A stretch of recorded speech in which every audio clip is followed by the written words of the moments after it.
Hello there. It's December 10th. Aren't you proud of us that we've made it this far with the books? Yay! So here we go with the next one. What can it be? It's kind of medium big, but it's very floppy. So now I have to open it one-handed because I'm holding iPad.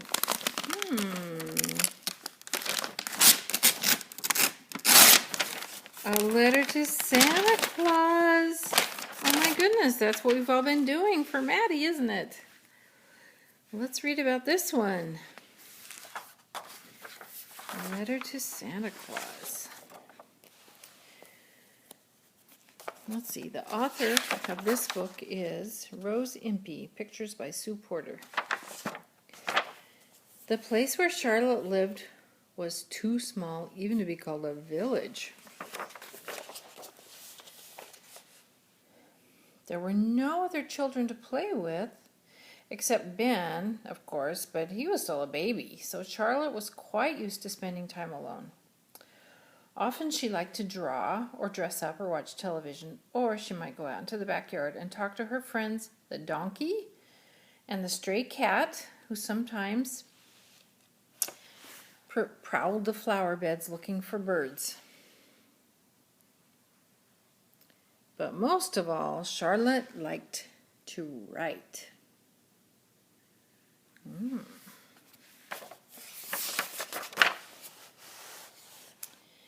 Sometimes Charlotte wrote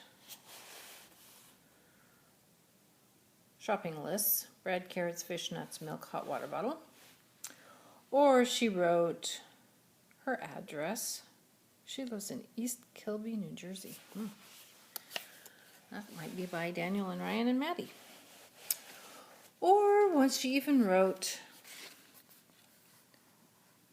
Mrs. Hall, you need a new washer on your faucet. We'll bring one tomorrow. Mr. Pipes. Charlotte didn't know what she had written because she couldn't read yet, but she could write beautifully. She copied anything she could find, and she decorated her writings with tiny drawings. Oh, so she's just copying. Wow, she copies really well. I like her drawings, don't you? Look at those drawings. Yeah. Today, Charlotte was writing something very special. Her letter to Santa Claus she copied carefully from Mom's writing. Dear Santa Claus, I'm writing to tell you what I would like in my stocking. When you come to my house on Christmas Eve, don't look for me in my bedroom because Grandma and Granddad will be there. I will be in Ben's room next to the bathroom. Ben is too small to write his own letter, so I have put some things for him on my list. Also, would you bring me a surprise? I like surprises best of all. Lots of love. Miss Charlotte Ruth Hall, X. And then, since it was such a long letter, she copied out her Christmas list on a separate piece of paper. Just as she finished, Mom said, It'll be time for supper soon. Charlie, tidy up, please. But unfortunately, Charlotte didn't tidy up, although she did very neat writing.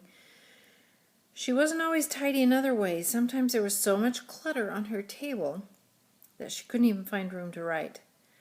Today, a pile of paper spilled over onto the floor, and that was how Charlotte came to make her terrible mistake. Uh-oh, look at what she did. Supper was always early on Tuesdays because Mom went out to an evening class. When she got ready, Charlotte and Dad bathed Ben and put him to bed. Then Charlotte watched television while Dad slept in the big chair. Later, when he woke, he played all Charlotte's favorite games and let her stay up much later than usual. As Mom left, she whispered, Ask Dad to mail your letter. Why don't you put it in the envelope? Then she dashed out to the car, blowing lots of kisses because she didn't have time to stop for a real one. Charlotte looked at her lovely pieces of writing. heaped up on top of a table. She picked out her special letter, folding it carefully, and as she had seen Mom do, and running her finger down the fold. She slid it into the envelope, then licked the flap all the way up one side and down the other.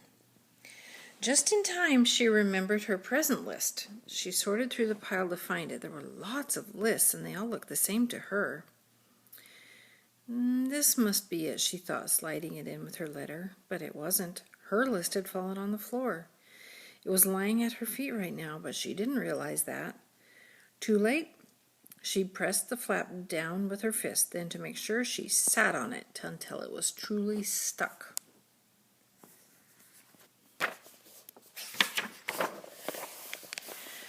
When Dad woke up, Charlotte climbed onto his knee and held out her letter. "Thank you," said Dad. "Is that for me?" "No, silly," she said. "It's my letter to Santa Claus." "Well, it doesn't say so," said Dad, and he showed her how to address it. "To Santa Claus, 1 North Pole Lane, Frostbite, the Far North, 00010. "Now can we send it?" Charlotte asked. "Okay," said Dad. "You sit back while I mail it up the chimney." Then Dad poked up the fire until there was a strong draft. When he held the letter for a moment above the flames, Charlotte caught her breath. She felt sure it would burn, but it didn't.